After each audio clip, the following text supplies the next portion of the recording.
आचार्य भगवंत गुरुदेव हम लोगों को कुंडलपुर की तीव्र गर्मी में राजवार्तिक ग्रंथ पढ़ा रहे थे। राजवार्तिक ग्रंथ तत्व सूत्र की एक टीका है सर्वार सिद्धि। सर्वार सिद्धि के ऊपर लिखी गई एक टीका है जिसका नाम राजवार्तिक है।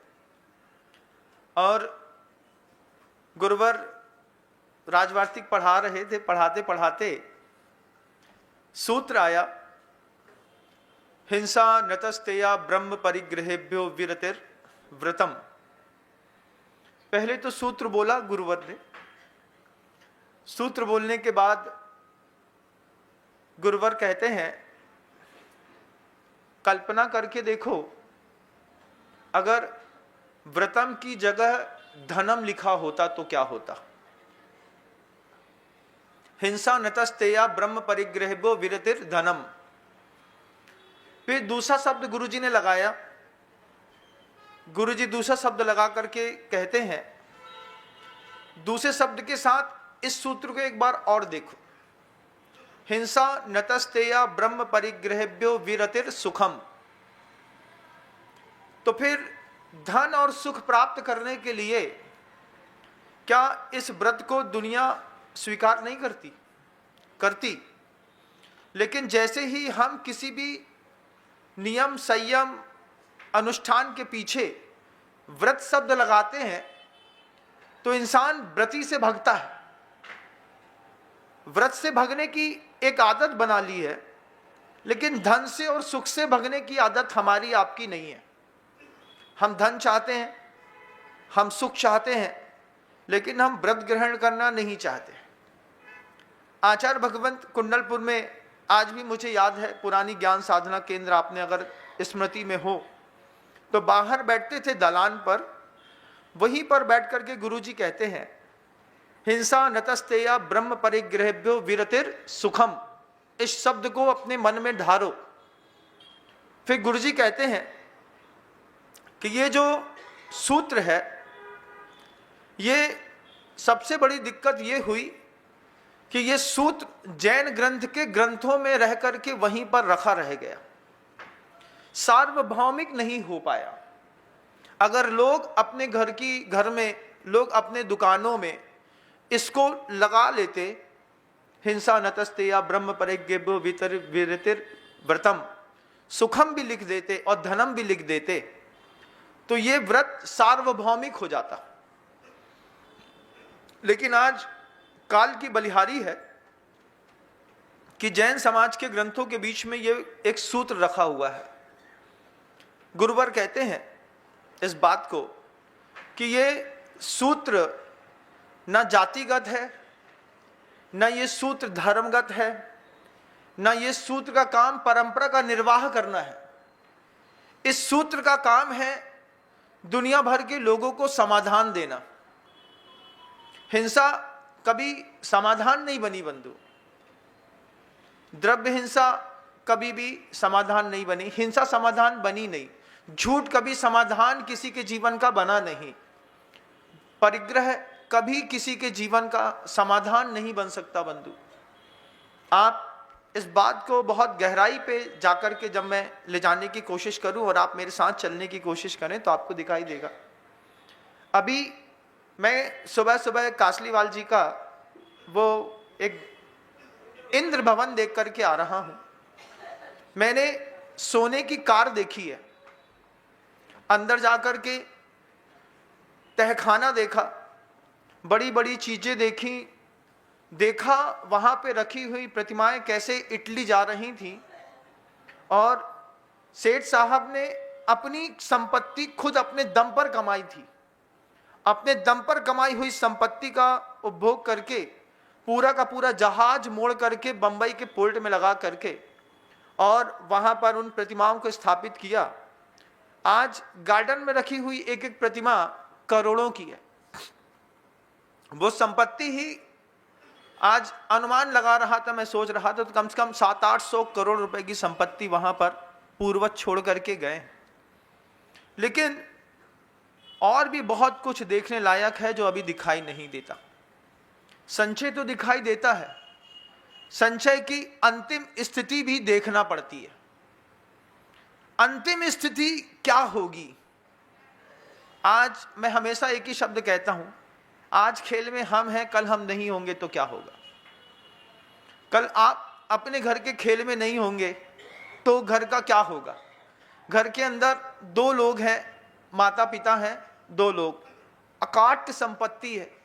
भोगते भोगते अपने पुण्य की शक्ति में और अपने भोग की शक्ति में कभी चिंतन करके देखना, मेरे पुण्य में जो इतना वैभव है, उस पुण्य के वैभव में और भोग के वैभव में जमीन आसमान का अंतर है। हाथी के जैसी संपत्ति है तुम्हारे घरों के अंदर, और पुण्य भोग का वैभव जो है, भोग शक्ति चींटी के बराबर है। खरबपति लोग मूंग की उबली दाल और सूखी रोटी खाते हैं। क्यों? भोग का पुण्य इतना ही है। संपत्ति का पुण्य कितना भी हो, भोग का पुण्य, भोग की शक्ति इतनी ही है महाराज जी।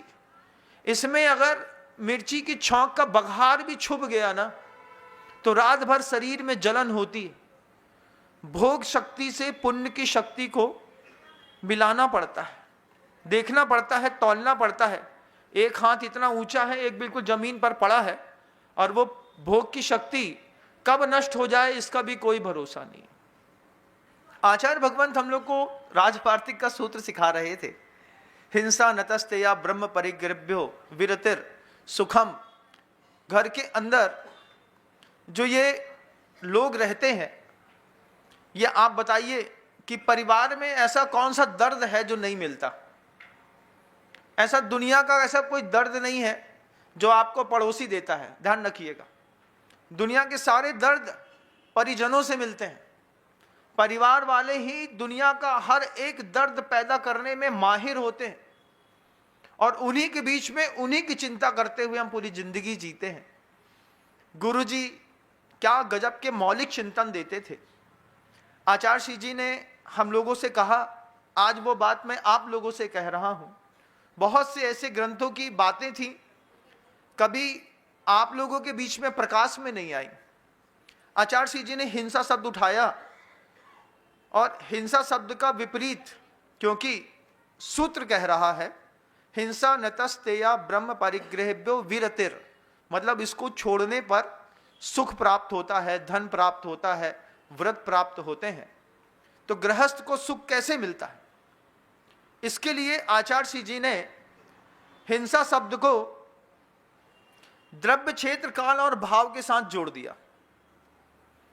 जब गुरुवर ने हिंसा शब्द को द्रव्य क्षेत्र काल और भाव के साथ जोड़ा, उसकी परिभाषाएं बढ़ती चली गईं।